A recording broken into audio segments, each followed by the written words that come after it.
Appel pour Floria.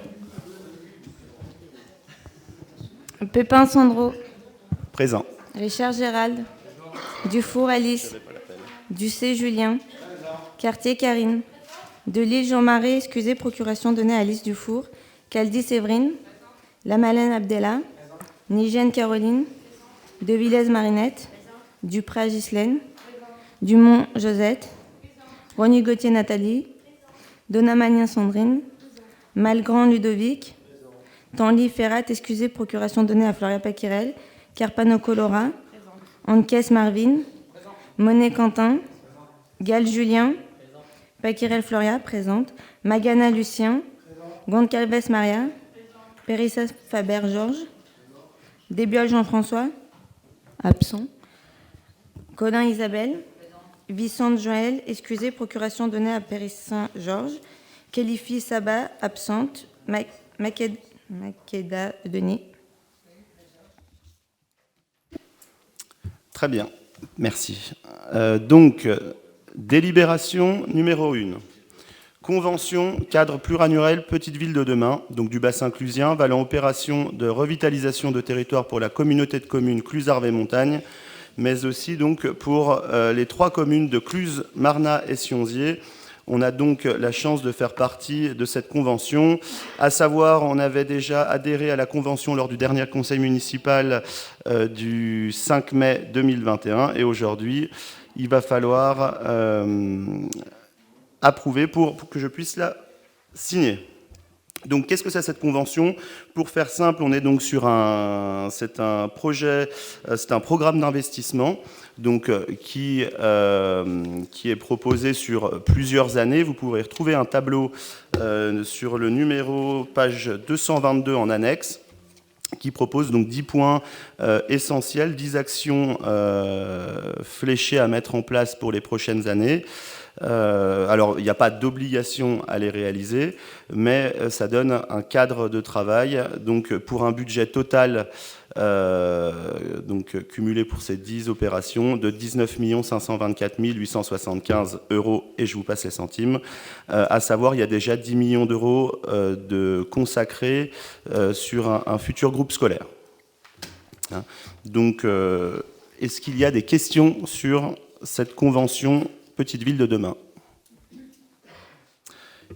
Je voudrais juste savoir, me rappeler exactement pourquoi on a adhéré à ça déjà. Pour quelles raisons? Alors, l'intérêt premier, c'est déjà d'avoir des subventions supplémentaires. On l'a adhéré enfin pas uniquement, mais principalement pour ça. C'est mis en place par le département, L'État s'est mis en place,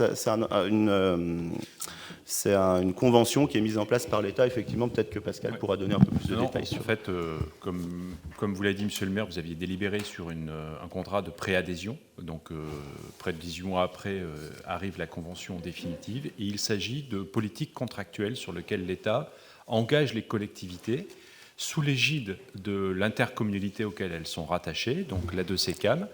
Bien évidemment, la commune de Marnat, la commune de Cluse et la commune de Sionzier. Alors pourquoi uniquement ces 3 communes ? Parce qu'il y avait des indices déterminés par l'État sur lesquels ces communes-là, qui sont des communes centrales au cœur du territoire de la communauté de communes de Cluse-Arvey-Montagne, qui étaient soit en situation de fragilité ou qui avaient besoin de remettre de l'attractivité dans leur centre-bourg.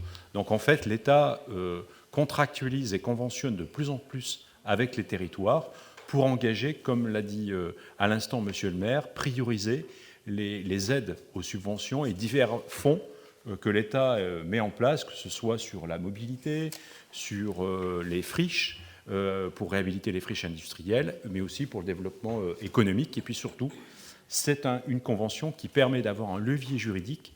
À l'intérieur, il y a un périmètre dit d'ORT, opération de revitalisation du territoire, qui permet de renforcer les préemptions sur les commerces vacants, notamment, et également qui permet d'avoir le système de défiscalisation de la loi de Normandie, qui prend la suite des lois Pinel et plus loin des lois d'Eurobiens, et qui permet aux propriétaires bailleurs, avec une obligation de rénovation, de pouvoir louer leurs locaux et de bénéficier de réductions fiscales. Merci. On va passer au vote. Qui est contre? Qui s'abstient? Merci. Délibération numéro 2. Fixation des taux d'imposition directe locale donc pour l'année 2023. Et comme vous avez pu le constater, pas de modification, pas d'augmentation de la fiscalité, du moins de la part communale. Voilà. Est-ce qu'il y a des questions sur cette non-augmentation des impôts?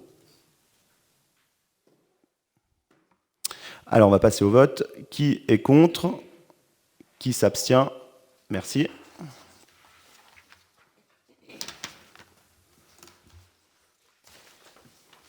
Délibération numéro 3. Approbation du compte de gestion 2022 sur le budget principal.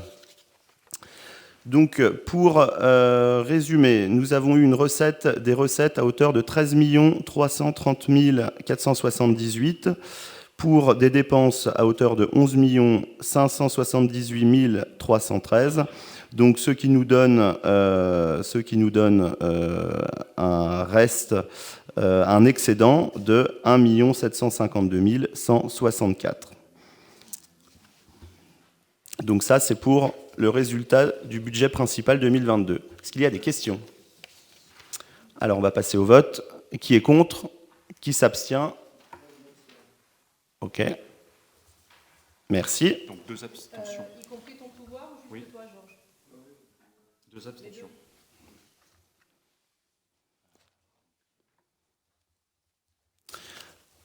Délibération numéro 4. Donc pareil, approbation des comptes de gestion 2022 sur ce coup-ci le budget de l'eau.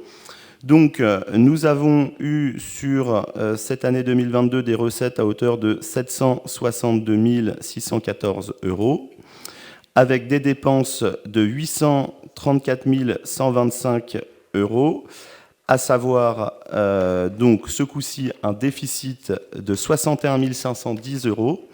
Donc, qui s'explique notamment par des dépenses qui devaient être en fait comptabilisées en 2023 et en fait qui l'ont été sur l'année 2022. Voilà ce qui explique en fait tout simplement ce déficit. Mais je vous rassure, concernant les comptes le budget de l'eau se porte bien malgré voilà ces écritures de comptable qui nous amènent à un déficit plutôt qu'un excédent. Est-ce qu'il y a des questions? Alors, on va passer au vote. Qui s'abstient? Enfin, qui est contre, plutôt? Oui. Lucien Magana. Ouais. Très bien. 5 contre. Qui s'abstient? Merci. Approbation du compte administratif 2022. Alors, délibération numéro 5. Donc, je vais effectivement devoir sortir pour le vote, mais je vais vous parler donc déjà de la présentation des 2 prochaines délibérations, puisqu'on va devoir approuver le compte administratif du budget principal pour 2022 et également le budget eau potable. Donc, concernant le budget principal, on a des dépenses de fonctionnement à hauteur de 11 578 313 € pour des recettes qui, elles, sont supérieures, heureusement, à 13 330 478. Ce qui nous donne un résultat nouveau, donc, en prenant également le résultat antérieur de l'année 2022, de 7 234 369. Moins les investissements, on a un résultat global, donc c'est ce qu'on appelle notre bas de laine, à 3 407 090 et 50 centimes. Donc ça, c'est pour le budget principal. Pour le budget de l'eau, on a des dépenses d'exploitation à hauteur de 824 125 pour des recettes de 762 000, donc on retrouve le déficit de 61 510.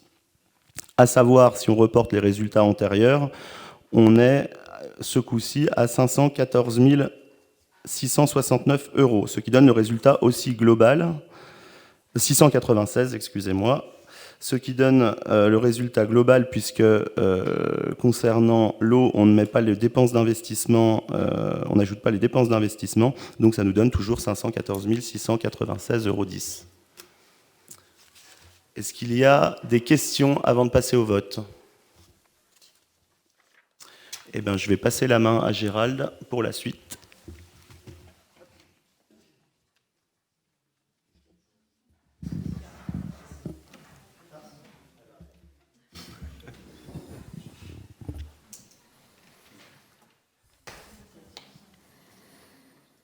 Bien, alors pour la délibération numéro 5, approbation du compte administratif 2002 sur le budget principal, qui est contre? Moi, Lucien Magana. Donc 5 contre. Qui s'abstient? Tous les autres votent pour, sauf Monsieur le maire, qui ne prend pas part au vote. Passons à la délibération numéro 6, approbation du compte administratif 2022 sur le budget de l'eau potable. Qui est contre? Moi, Lucien Magana. Les cinq mêmes personnes. Qui s'abstient? Toutes les autres personnes votent pour, sauf Monsieur le maire qui ne prend pas part au vote. Merci. Josette, est-ce que tu peux dire à Sandro qui peut revenir? Je vais lui donner le résultat des votes.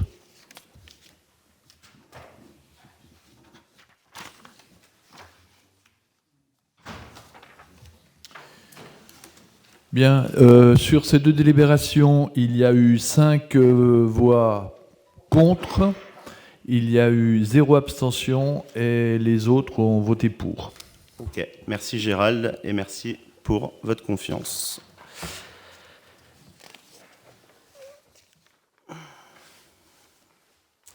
Donc, délibération numéro 7, affectation du résultat 2022 au budget principal. C'est comme pour les comptes administratifs, je vous demande d'affecter donc les résultats tout simplement de notre budget, à notre budget primitif. Donc les résultats de 2022, et donc on retrouve en report en fonctionnement 3 407 090 qu'on a vu avant, donc pour les affecter au budget principal. Est-ce qu'il y a des questions? Qui est contre? Oui, Lucien Magana. Qui s'abstient? Merci.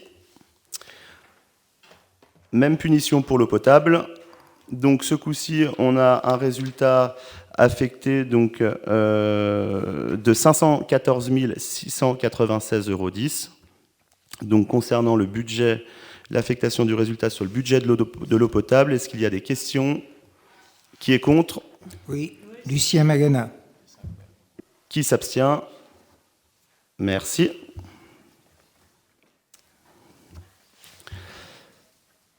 Approbation du budget primitif, donc délibération numéro 5, numéro 9, excusez-moi. Approbation du budget primitif pour 2023 sur le budget principal. Donc on prévoit des dépenses de fonctionnement à hauteur de 15 795 777 pour des recettes à 15 795 777,27 et des dépenses d'investissement à hauteur de 10 868 460,75 centimes. Des recettes d'investissement, elles, qui font le même montant, forcément à 10 868 460,75. Approuvez-vous le budget primitif? Oui, est-ce qu'effectivement, déjà, il y a des questions sur ce budget, hein? Je tiens donc à préciser, effectivement, apporter quelques petites précisions. L'année dernière, nous avions fléché sur le budget primitif 2022 880 370 de résultats d'autofinancement. Nous en avons eu bien plus, on a été pessimiste. Nous avons eu un résultat à 2 210 865. Donc pour le budget primitif de cette année, on revoit à nouveau une fourchette basse, on aura forcément mieux, et c'est pour ça qu'on le prévoit avec un autofinancement, un résultat à la fin de l'année à 692 711. On a voulu flécher un petit peu plus bas en vue de l'augmentation notamment des fluides, entre autres. Voilà, sur les grosses lignes concernant ce budget primitif 2023. Je pense que peut-être vous avez des questions. Ouais, Julien. Moi, j'ai juste un élément.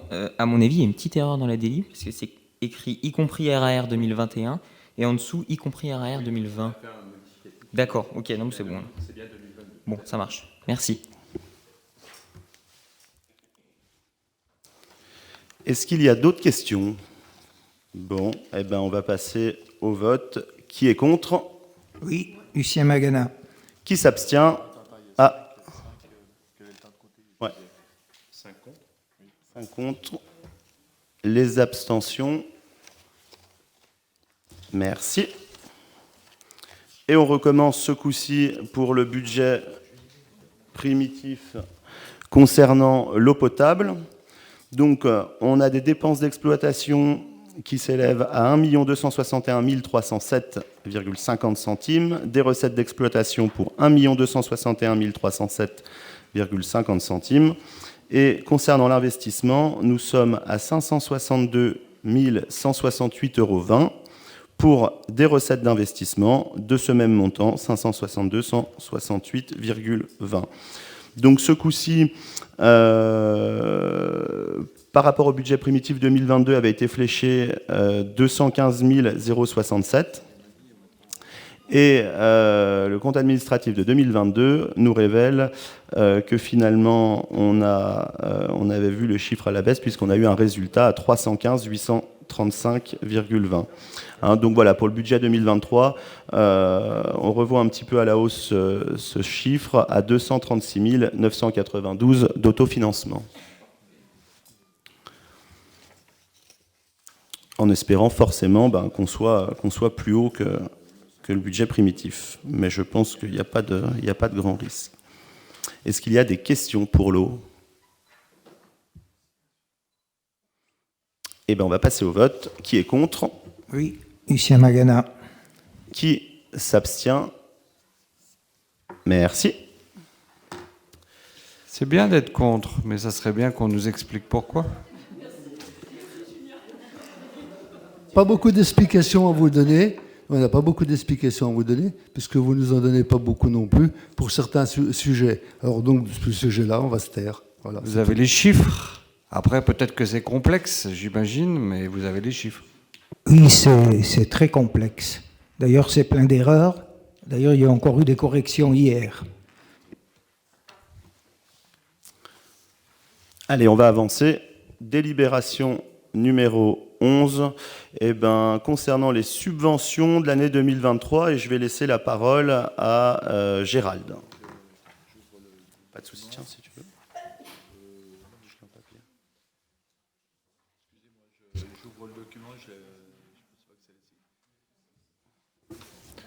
Oui, donc les subventions attribuées aux associations qui en ont demandé. On arrive par rapport à l'année passée à 15 000 € de moins de subventions, tout en maintenant les subventions au niveau de ce qu'elles étaient l'année passée. Pourquoi? Parce que cette année notamment, il y a eu des subventions exceptionnelles en moins, et puis il n'y a pas eu Carnaval qui nous a fait économiser les 400 € multipliés par X participants. Voilà, donc ça nous permet cette délibération nous permet de réaffirmer notre soutien aux associations locales qui font un travail extraordinaire tout au long de l'année pour prendre en charge nos jeunes, nos moins jeunes, et on les remercie vivement pour leur participation tout au long de l'année, également à nos manifestations. Sachant que l'année prochaine, on aura des subventions qui seront en moins, notamment la subvention exceptionnelle du foot, et puis la subvention au comité du Festival des musiques du Faucigny qui disparaîtront. Donc on devrait encore faire baisser ce chiffre. Voilà. Donc 265 750 € de subventions hors CCAS. Voilà. Si vous avez des questions, je peux y répondre. Et Dieu sait qu'elles le méritent, nos associations. Julien, oui. Moi, j'avais juste une question, savoir pourquoi diminuer d'autant la subvention pour Sciences et en fait. Je ne sais plus où j'en suis, là. Alors, Sciences et en fait, alors là, je parle sous le contrôle de Karine, hein, qui apportera des éléments. C'est parce que l'année passée, il y avait eu une somme qui avait été distribuée, enfin, qui avait été attribuée, et puis ils ont fait un certain nombre de manifestations dans l'année, qui se sont autofinancées, qui ont ramené de l'argent, qui ont fait des buvettes. Donc, comme ils ont eu une bonne gestion et qu'ils ont une honnêteté de ne pas demander la subvention pour consommer, la subvention a été diminuée. Voilà. C'est la raison, Karine, c'est ça. Voilà. C'est exactement ça. On demande une subvention, si on dit en fait, cette année, pour nous permettre de rebondir et de refaire d'autres manifestations. Voilà. C'est tout.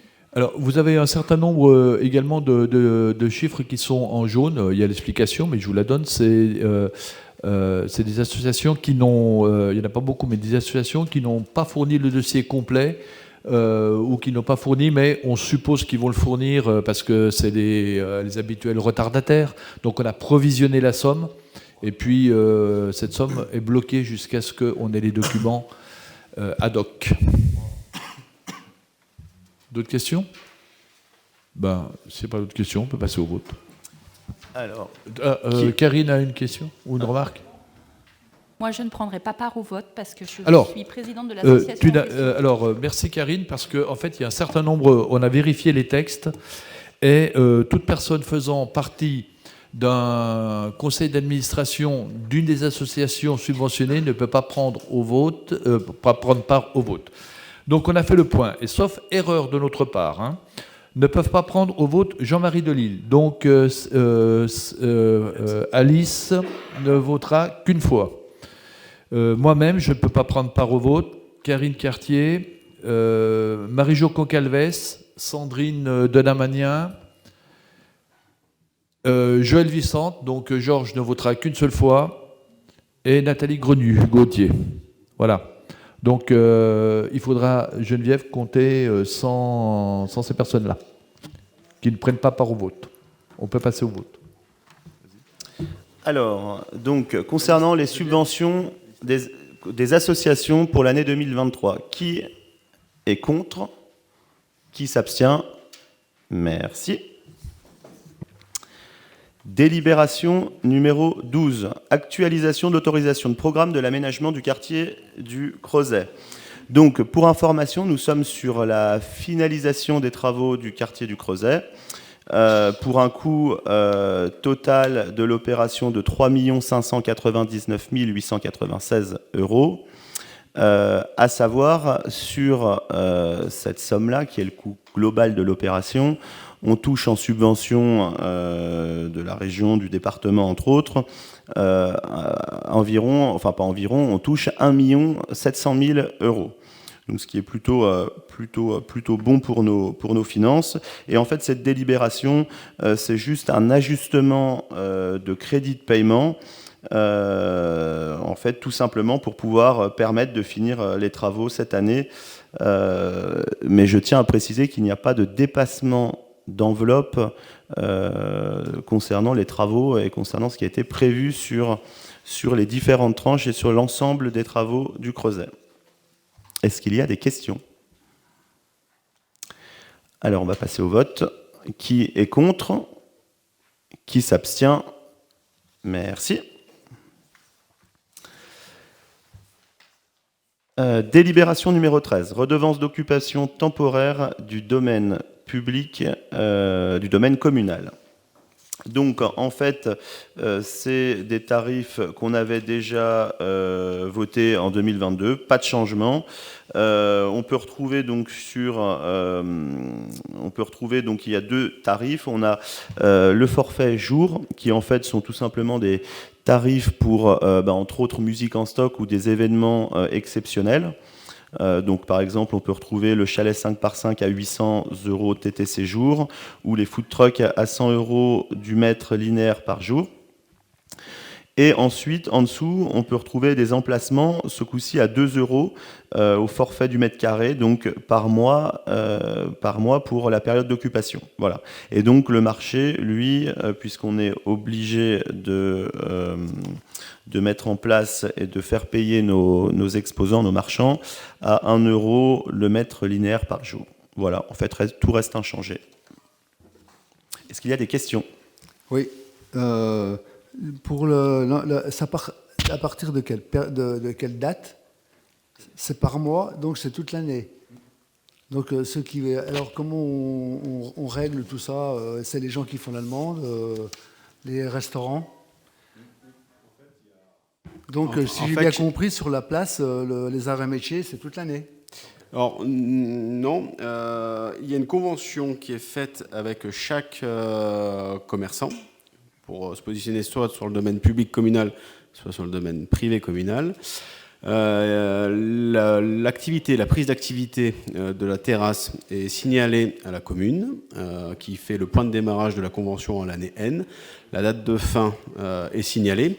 Donc, par exemple, pour les arts et métiers, elle n'a pas utilisé toute l'année, même si cette année, on a autorisé que le matériel soit stocké sur le centre-ville le temps qu'il trouve un local qui devra mettre à chercher, si c'était ça la question, pour cet hiver. Et il y a d'autres gens qui utilisent effectivement toute l'année. Voilà. Donc moi je propose, au lieu de 2 €, que ce soit 2,50 €. Voilà. Pourquoi, Georges?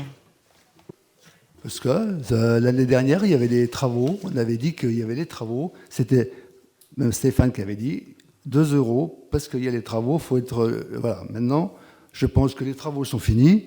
La place est faite, donc je pense qu'ils vont bien gagner leur vie. Hein, si c'est à eux d'activer leur terrasse, de la faire travailler.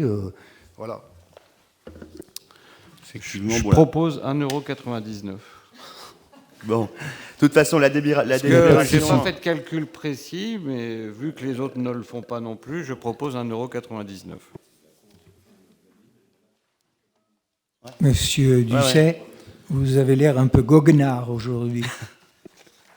Bon, de toute façon, la délibération est faite sur un tarif de 2 €. Effectivement, Georges, on pourra peut-être en reparler pour l'année prochaine. Donc, dans l'immédiat, on laissera ce qui a été mis.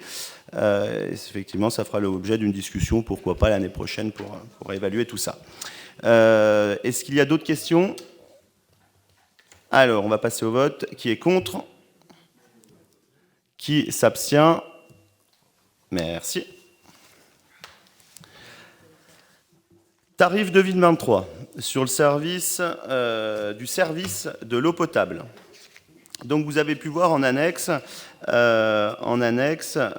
donc les différents postes et les différents tarifs avec la base donc de l'année 2022. Donc concernant les fournitures, effectivement, on voit qu'il y a des hausses, puisque je tiens à rappeler quand même que la commune ne marge pas sur le matériel qu'elle vend. Hein, on l'achète et on le revend prix coûtant. Effectivement, on peut apercevoir une hausse que je vais vous expliquer tout à l'heure concernant la redevance en eau, puisque le mètre cube passe d'1 € à 1,10 €, soit une augmentation de 10 centimes du mètre cube d'eau à Sionzier. Ceci s'explique par une simple raison, c'est qu'en fait, aujourd'hui, le département met en place pour la rénovation, des conduites d'eau dans les communes un financement qu'on a déjà, nous, budgété, qui peut atteindre un montant, donc juste pour l'année. Hein, ce n'est pas un financement sur plusieurs années, c'est un financement pour l'année en cours, enfin l'année 2023-2024, à hauteur de 150 000 €. Donc ça, vous allez me dire, jusque-là, c'est super. Mais en fait, le département ne donne pas cette subvention comme ça. Elle regarde également le prix auquel nous vendons l'eau. j'imagine que vous le savez tous, qu'on a l'un des prix les plus bas au mètre cube. Et donc, pour pouvoir toucher cette subvention, nous sommes obligés d'augmenter le tarif de l'eau, auquel cas on ne pourra pas toucher cette subvention pour la rénovation de nos canalisations. Pour information, aujourd'hui, puisqu'on va parler concret, 10 centimes comme ça du mètre cube, on ne se rend pas forcément compte de ce que ça peut représenter. Donc le coût annuel, donc une consommation annuelle d'un foyer de 4 personnes, donc ce qui représente à peu près 120 mètres cubes, ça fait une augmentation par an, donc pour 4 personnes, de 12,66 €, soit 1,05 € par mois. Et donc cela nous amène à, pour qu'on puisse toucher cette subvention, augmenter le tarif de l'eau. Est-ce qu'il y a des questions ? Oui, moi, je voudrais juste savoir pourquoi on nous dit si vous augmentez pas l'eau, on vous donne pas la subvention. J'aimerais bien avoir en face de moi celui qui dit ça, parce que vraiment, je trouve que c'est une phrase extraordinaire, ça. Ouais. On nous menace d'augmenter l'eau, alors que partout tout augmente, les gens se plaignent que tout augmente. Nous, on augmente l'eau et on nous menace d'augmenter l'eau, on nous oblige à augmenter l'eau. Disons qu'on nous oblige en rien, on n'est pas obligé de le faire. Mais si on ne le fait pas, on ne touche pas cette subvention. Et au final, l'augmentation... Non, mais je suis bien d'accord. L'augmentation de 10 centimes, alors effectivement, représente une somme... une petite somme, mais la subvention rapportée au nombre d'habitants est bien plus importante que l'augmentation. Donc on le fait un peu à contre-cœur, mais on n'a pas... ça sera dommage de s'asseoir sur cette subvention. Et donc au passage, effectivement, cette augmentation ramènerait donc dans les caisses du service des eaux 39 500 €. Voilà. C'est rien si on augmente de 10 centimes, c'est que Suez, il prend 10 centimes aussi, lui. Il va augmenter aussi, Suez, il n'y a pas de problème.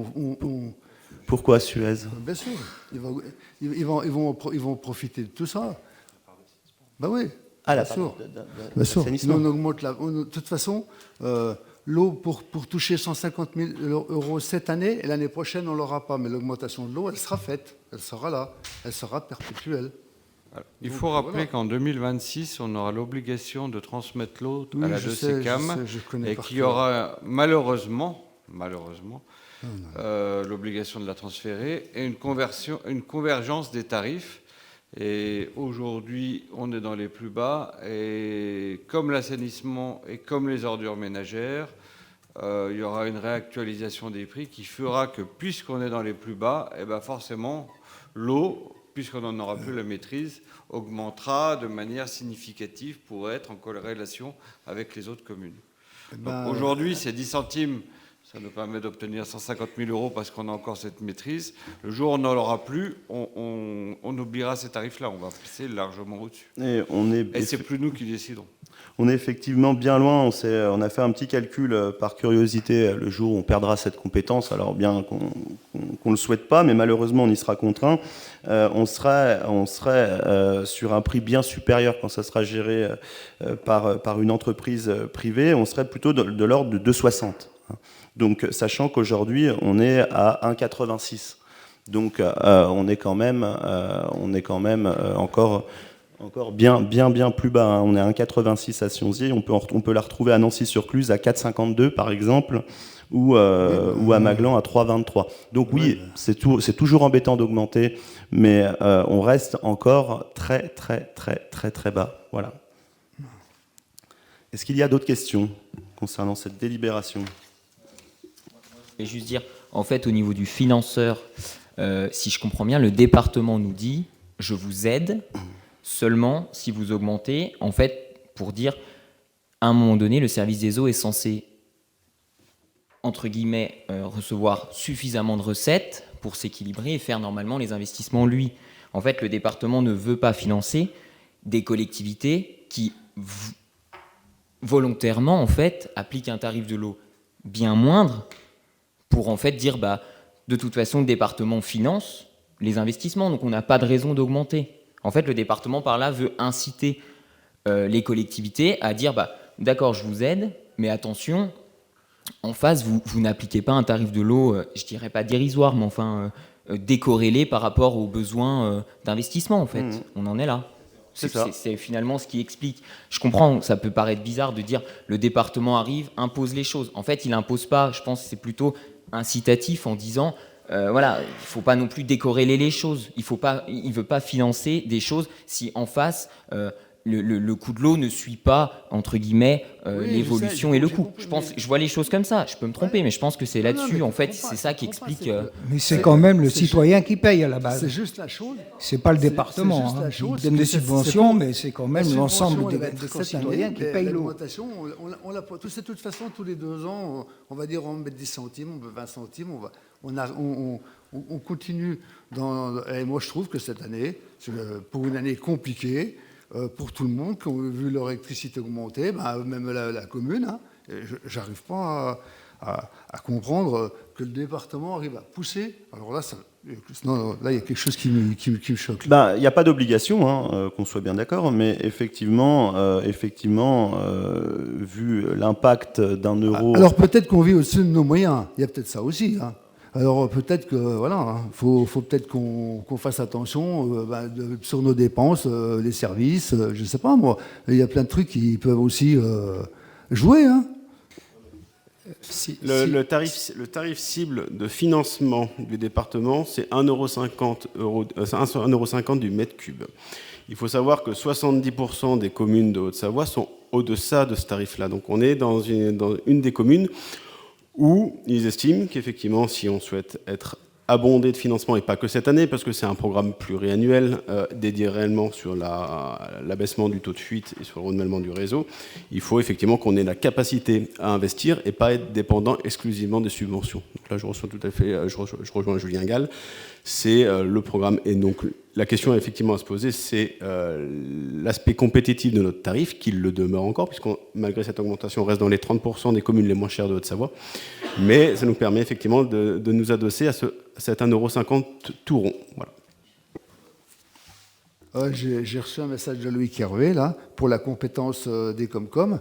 Je pense qu'il y a beaucoup de communes qui sont vent debout contre, justement, pour ça. Et donc, et on soutiendra la démarche. Peut-être qu'on arrivera à faire marche arrière, parce qu'il y a tellement de divergences de prix en France que on va pas dire, c'est la gabegie, quoi. C'est une gabegie complète. Mais c'est vrai que l'intervention de Loïc Hervé au Sénat était en partie visée sur Sionzier et sur ce qu'on lui rapporte comme information. Et ça, c'est sûr qu'on y attend. Après, il ne faut pas oublier que l'eau, on y entend tous les jours aux informations, ça va devenir une ressource très compliquée. On voit aujourd'hui la pluviométrie qui est difficile. On a une eau de qualité parce qu'elle provient de la montagne et pas de la nappe phréatique. Mais il va de soi que, oui, ça paraît peut-être être une augmentation qui peut être importante parce que ça a l'air de représenter 10%. Mais au niveau des ménages, il y a eu un calcul qui est fait que Sandro pourra vous donner. Ça reste acceptable par rapport à cette eau de qualité, voilà, et qui nous permettra de réduire les fuites. Et puis voilà, c'est pas pour faire de la marge. Non, mais je dis pas que c'est pour faire de la marge. Pas pour faire de la marge. Alors par contre, il y a un autre truc où il faudrait être vigilant. Il y a une chose où il faudrait être vigilant, c'est sur les permis de construire avec piscine. Oui. Ouais. Il semblerait, alors on attend les informations, mais il semblerait qu'au niveau du gouvernement, parce qu'aujourd'hui on ne peut pas interdire les piscines à partir du moment où elles respectent la loi, mais il semblerait que dans l'année en cours, il y a des nouvelles législations qui mettent des taxes plus importantes au niveau des piscines pour limiter leur construction. Parce que c'est vrai que l'année 2021, l'année 2022, on a eu un grand nombre de piscines qui se sont construites. Mais on ne peut pas les refuser si elles répondent aux normes, c'est pas possible. Est-ce qu'il y a d'autres questions sur la délibération concernant le tarif du service de l'eau potable? Eh bien, on va passer au vote. Qui est contre? Oui. Lucien Magana. Qui s'abstient? Merci.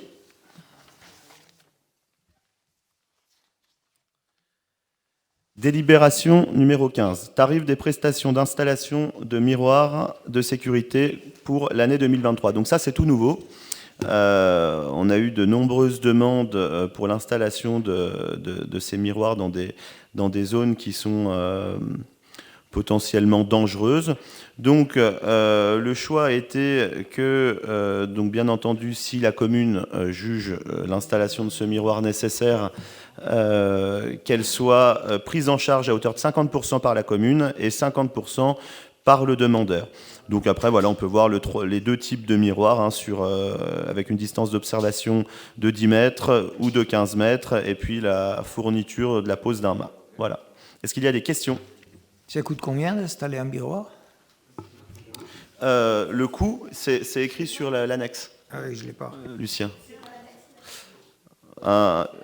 Une distance d'observation de 10 mètres, on est à 442,91. Sur 15 mètres, on est à 636,88.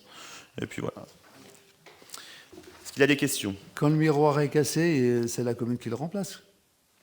Alors effectivement, Guillaume, je ne sais pas s'il y a quelque chose qui a été prévu. Si le miroir est cassé, à mon avis...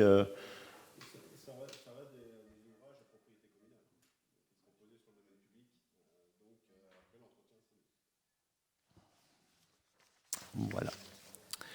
Qui est contre? Qui s'abstient? Merci. Garantie d'emprunt Alpad, travaux de réhabilitation de logements sociaux. Donc, il s'agit en fait tout simplement d'une garantie faite par la commune concernant un emprunt qu'Alpad a réalisé pour la rénovation thermique d'un bâtiment au Creuset sur le Pré Rouge. Donc, c'est une garantie à hauteur de 50% sur un montant de crédit d'1 193 316 €. À savoir, voilà, c'est quelque chose qui se fait. On a déjà eu l'occasion de voter des garanties d'emprunt Alpad. On ne prend pas un très gros risque, honnêtement. Est-ce qu'il y a des questions? Alors, on va passer au vote. Qui est contre? Qui s'abstient? Merci. Frais de représentation. Donc, effectivement, c'est une délibération qu'on avait pour habitude de voter chaque année. Donc, c'est les frais de représentation à hauteur de 1 000 € qui sont donc nécessaires à l'exercice de mes fonctions, à savoir ce qu'on appelle plus familièrement le costume du maire. Voilà. Est-ce qu'il y a des questions? Qui est contre? Qui s'abstient? Merci pour ma garde-robe. Indemnité de fonction des élus. Donc, pour information, donc on a voté lors du dernier conseil municipal une liste d'adjoints qui donc a été reconduite. Donc, je redonne le nom de chaque adjoint avec ses délégations. Donc, on a Gérald Richard qui est notre premier adjoint à la commune, mais aussi sur des délégations de communication et culture. On a Alice Dufour qui est aux affaires sociales, on a Julien Ducet à l'urbanisme, on a Séverine Caldi aux affaires scolaires, Jean-Marie Delille au sport, Karine Cartier aux animations et associations, Abdellah Malem au développement durable et à la mobilité, et Caroline Nigène à la sécurité. Donc, toutes ces... et donc on a aussi un nouveau entrant, puisqu'on a Quentin Monet qui rentre comme conseiller délégué aux travaux. Donc, toutes ces fonctions et ces délégations nécessitent une rémunération, une indemnité plutôt, donc qui reste inchangée pour l'ensemble des adjoints. Et concernant l'indemnité de Quentin, puisque c'est un poste où il doit être obligatoirement indemnisé, à hauteur donc de 241 €. Donc, à savoir qu'on a une enveloppe pas extensible pour la rémunération des élus. J'ai décidé de renoncer, me concernant, à l'indemnité de chef-lieu de la commune, puisqu'on a une majoration là-dessus, à hauteur de 15%, pour que Quentin puisse être indemnisé sur ces nouvelles fonctions. Voilà. Donc pour ce qui est de l'ensemble des adjoints, la rémunération reste inchangée. Et donc, est-ce qu'il y a des questions sur les indemnités de fonction des élus ?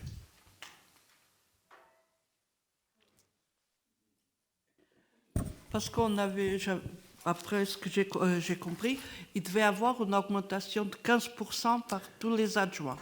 Non, en fait, le maire et les adjoints ont, du fait qu'on soit une commune chef-lieu... Non, je vais vous donner l'explication. Il y a une indemnité qui un taux par rapport à un indice brut de la fonction publique qui est défini par des textes de loi, et les communes qui étaient anciennement chef-lieu de canton, ce qui est le cas de Sionzier, quand il y avait un canton de Sionzier, ont droit de majorer de 15% cette indemnité. Mais c'est pas nouveau, hein, c'est depuis qu'on n'est plus chef-lieu de canton, donc ça fait quelques années maintenant. Voilà, c'est ça. Il n'y a rien qui change. La somme globale est la même qu'avant. Oui, c'est ce que... Oui. Il n'y a pas de 15% d'augmentation maintenant. Ah, bon. C'est juste c'est ce que j'avais compris aussi, qu'il y aurait 15% d'augmentation. Ah non, pas non, du tout. Je me suis mal exprimé. Pas du tout. C'était déjà appliqué. L'augmentation entre l'ancienne équipe et la nouvelle équipe, qui est la même, est de 0. Il n'y a pas d'augmentation. Il y a juste une diminution de l'indemnité du père, qui diminue son indemnité pour en créer une à Quentin-Monet. J'ai compris. J'avais déjà compris quand c'était lui qui expliquait. Bon, on n'en doutait pas, Lucien. On sait que tu comprends vite. Bon, très bien. Et on va passer au vote. S'il n'y a pas d'autres questions, qui est contre ? Qui s'abstient ? Merci. Délibération numéro 19, avenant numéro 1 à la convention de financement des travaux du doublement de la sortie de la 40 entre l'ATMB et la commune de Sionzier. Donc pour ceux qui ne le savent pas, il va y avoir très prochainement des travaux qui vont être réalisés à la sortie de l'autoroute au niveau du rond-point du McDo, pour créer une double voie à la sortie de ce rond-point pour ceux qui souhaitent aller directement à Sionzier, afin de fluidifier un petit peu beaucoup même la sortie d'autoroute ainsi que le trafic environnant.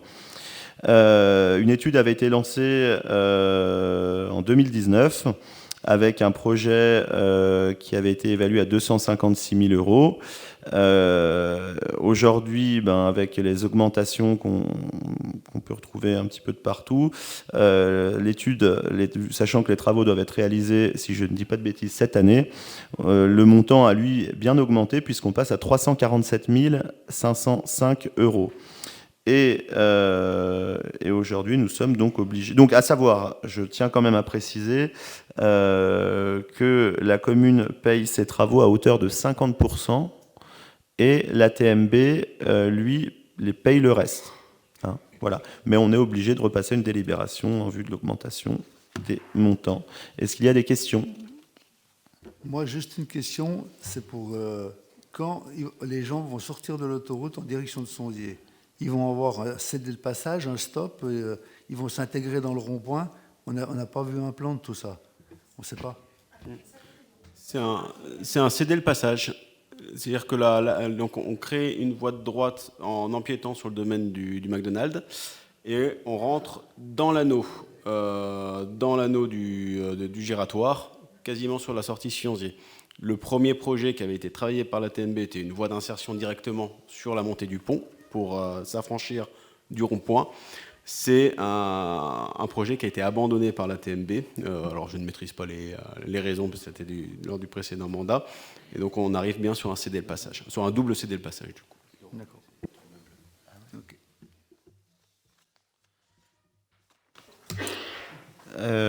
Est-ce qu'il y a des questions ? Eh bien, on va passer au vote. Qui est contre ? Qui s'abstient ? Merci.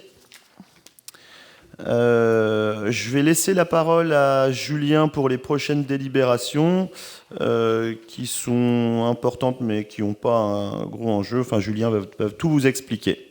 À ton tour, Julien. Donc, on est sur de la régularisation foncière, qui sont sur des choses qui étaient ou de l'ancien mandat ou du mandat actuel, où on rachète des terrains à vocation diverses et variées, on passera une à une, à l'euro symbolique. Donc, la première acquisition est auprès de la société L'Alpé, qui représente 937 mètres carrés et qui a vocation à s'intégrer dans une piste cyclable dans le programme de le PPI qu'on a mis sur les pistes cyclables et qui amènera jusqu'à l'école à terme. Donc l'acquisition est au prix de 1 €. Je vous les passe toutes et puis après on les votera une à une. L'acquisition de la parcelle L'Alpé encore au niveau de la tête de Mussel, c'est une régularisation sur un tènement qu'on utilise déjà pour la route de Mussel. Donc pareil, hein, c'est 238 mètres carrés qu'on régularise à l'euro symbolique. On a au niveau de la tête de Mussel, il y a eu 2 parcelles qui ont été vendues par la famille Borget pour la construction chacune d'une maison individuelle. Et on a négocié pour récupérer le chemin vicinal qui suit la tête de Mussel pour plusieurs raisons. Et la raison principale, c'est qu'en étant mitoyen à la tête de Mussel, le jour où ça se vendrait, on peut faire jouer nos droits de préemption plutôt que ce soit un privé qui achète. Et on a un espace un peu plus grand qui longe la route, où on pourrait imaginer un panneau qui explique ce que c'était la tête de Mussel à l'époque. Voilà, donc on l'acquiert pour l'euro symbolique aussi. Après, on a monsieur Elmire. Donc c'est pareil, c'est la route de Mussel, la rue de Mussel tout au bout. Donc c'est une partie de la rue de Mussel qu'on régularise pour l'euro symbolique, qui est 191 mètres carrés. Après, on a les consorts Révillot à la Sauffe pour élargir le chemin qui amène au Clos des Vignes et puis chez Belmerabet et puis au lotissement. Alors, je ne me rappelle plus le nom du lotissement, Séverine, où tu habites. Le lotissement La Sauphase, qui permettra d'avoir une route qui est bien calibrée, de 6 mètres de large, parce qu'aujourd'hui, la haie empiète quand même pas mal sur cet espace. Donc pareil, à l'euro symbolique, qui avait été négocié de main de maître par Stéphane voilà, quand il était encore là.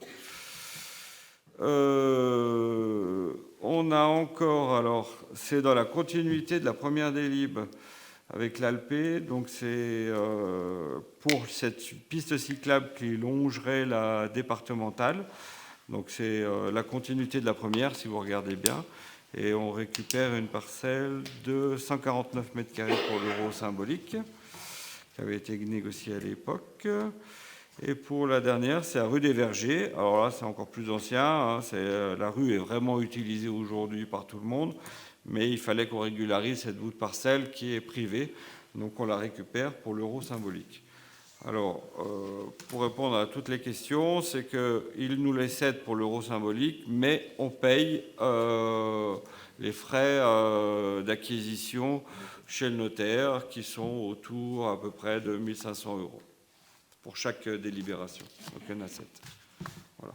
On en aura d'autres tout au long de l'année, puisque dans les mandats précédents, il y a beaucoup de choses qui ont été prévues, mais qui n'ont pas été régularisées.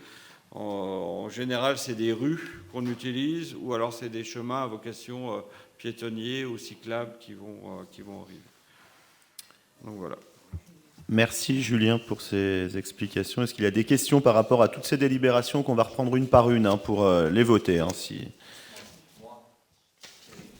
J'avais juste une question. Est-ce qu'il ne serait pas mieux de les passer en acte administratif, comme ça on ne paye pas de frais de notaire? Alors là, puisque c'était inclus dans leurs actes notariés, il était plus simple pour nous de passer par le notaire que par des actes administratifs. Parce que généralement, on le fait par des actes administratifs, mais là, ça ramenait obligatoirement le notaire qui avait déjà acté l'achat de la parcelle à l'époque. Donc il était moins cher et plus pertinent de passer directement par le notaire qui avait effectué ces actes, parce que l'ensemble de ces 7 actes sont le même notaire en fait. Donc c'est pour ça qu'on l'a fait comme ça. Révio, là on acte un principe d'achat, mais Révio on va passer par acte administratif. Mais sur l'ensemble de la rue de Mussel, c'est le même notaire qui a géré les cessions à l'euro symbolique au moment de l'acte de vente, enfin l'acte d'achat par les propriétaires actuels qui ont déjà pour certains revendu. Et donc c'était plus lisible de garder ce même notaire, on a la chance que ce soit le même. Mais effectivement du principe où on achète, alors du principe où on vend du terrain, on fait de l'acte administratif. Du principe où on achète, on laisse le choix au propriétaire vendeur s'il a un notaire attitré. Sinon, effectivement, on passe par acte administratif. Un petit peu. Pas énormément, mais un petit peu, ouais.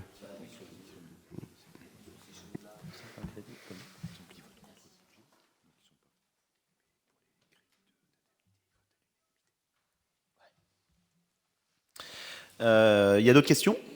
Bon, eh ben allez, on va attaquer tout de suite la délibération numéro 1 pour le numéro 20 pour le lotissement d'Adolet. Qui est contre? Qui s'abstient? Merci. La délibération 21 pour le terrain vendu par Adalpé, rue de Mussel. Qui est contre? Qui s'abstient? Merci. La délibération 22 concernant l'acquisition du terrain Borget, rue de Mussel. Qui est contre? Qui s'abstient? Merci. La délibération numéro 23 pour l'acquisition de la parcelle de Monsieur Elmire. Qui est contre? Qui s'abstient? Merci. La délibération numéro 24 pour l'acquisition Revillot, chemin de la Sauffe. Qui est contre? Qui s'abstient? Merci. L'acquisition de la parcelle appartenant à Monsieur Ekak, Haroun. Qui est contre? Qui s'abstient? Merci. Et on va passer ensuite à la délibération numéro 26. Oui, donc c'est toujours la suite, effectivement. Donc la vente du terrain à Enaoui Adil. Qui est contre? Qui s'abstient? Merci. Et là, ce coup-ci, pour le foncier, nous en avons terminé. On va passer à la délibération numéro 27 et je vais laisser la parole à Karine. Il vous est proposé ce soir de nommer notre chère grenette espace Stéphane Pépin. Cette grenette, comme vous le savez tous, elle va accueillir des manifestations. Alors quoi de mieux que de nommer cet espace Stéphane Pépin en sachant que c'était quand même le roi de l'animation au sein de sa commune. Voilà. Est-ce qu'il y a des questions ? Qui est contre ? Qui s'abstient ? Merci pour lui. Délibération numéro 28. Donc, il s'agit de la mise en place d'un groupement de commandes pour la réalisation de travaux de réseaux humides et réseaux secs de voirie, donc entre la commune et la 2CCAM, sur la rue du Marcely et la rue de la Croix. Donc il y a des travaux, tout simplement, oui, de réseaux secs et humides, à savoir que ces travaux sont payés en partie par la commune et la 2CCAM, donc pour un montant communal de 640 000 € hors taxes et pour un montant de la 2CCAM de 765 000 €, à savoir le projet, donc, vu que la part est plus importante pour la 2CCAM, est portée par la 2CCAM, c'est afin de mutualiser tout simplement les coûts, de mettre en commun les coûts. Voilà. Est-ce qu'il y a des questions ? Je veux savoir, parce Oui. que ça fait plusieurs fois qu'on vote ces groupements de commandes avec la 2CCAM, ça fait plusieurs fois qu'on vote ça. Ça se fait au coup par coup, pourquoi ça ne se fait pas d'un coup pour tout le mandat ? Est-ce qu'on ne peut pas faire ça ? En fait, on a effectivement délibéré sur le principe de groupement de commandes. Donc on a acté que les communes membres de la 2CCAM et la 2CCAM pouvaient se grouper sur de l'achat de fournitures, de services, d'ingénierie et de travaux. Donc ça, d'ordre général, qui donnait le socle des futures déclinaisons. Et effectivement, sur une convention type, par exemple, de travaux, on est obligé de redélibérer puisque on vient affecter des montants, du coup une clé de répartition, comme a dit Monsieur le maire, entre des coûts de la 2CCAM et des coûts pour la commune de Sionzier. Cette clé de répartition, qui est la représentativité des pourcentages par rapport au coût global, impacte les coûts mutualisés, c'est-à-dire que le coordonnateur de sécurité, les frais de publication dans les journaux, etc., sont répartis selon la même clé de répartition. Donc c'est pour ça qu'on aura à chaque fois qu'on va faire un groupement de commandes spécifique, une sous-déclinaison à titre. Et on aura donc encore une convention avec le CIAN. On a eu l'occasion d'avoir un rendez-vous avec, notamment avec Georges. Donc le CIAN va reprendre la maîtrise d'ouvrage des enfouissements de réseaux secs sur la commune également. Donc sur ce projet notamment. Merci. Y a-t-il d'autres questions? Alors on passe au vote. Qui est contre? Qui s'abstient? Merci. Donc la dernière délibération, la numéro 29, donc, qui a été rajoutée aujourd'hui. Donc pour faire simple, c'est une bonne nouvelle quand même pour notre territoire, puisque il n'est pas facile de prendre rendez-vous aujourd'hui pour commander une nouvelle carte d'identité ou un passeport. Et entre guillemets, nous avons mutualisé nos services avec Marna pour ouvrir un bureau d'accueil pour justement pouvoir commander ces documents qui sont relativement importants. Et on met en place, donc le bureau, lui, sera sur Marna. On met en place une de nos agents à hauteur de 13 heures par semaine qui ira donc au bureau de Marna, qui pourra vous accueillir pour réaliser ces demandes de documents. Donc aujourd'hui, on vote tout simplement cet accord de pouvoir mettre à disposition notre agent dans l'intérêt commun. Voilà, donc c'est un service public de plus. Est-ce qu'il y a des questions ? Et vous savez déjà à partir de quelle date? Parce qu'il y a des gens qui demandent... Il n'y a encore pas de date prévue, ce sera cette année, ça c'est sûr. On l'espère dans le premier semestre. Ouais. Voilà. Merci. Y a-t-il d'autres questions? On va passer au vote. Qui est contre? Qui s'abstient? Merci.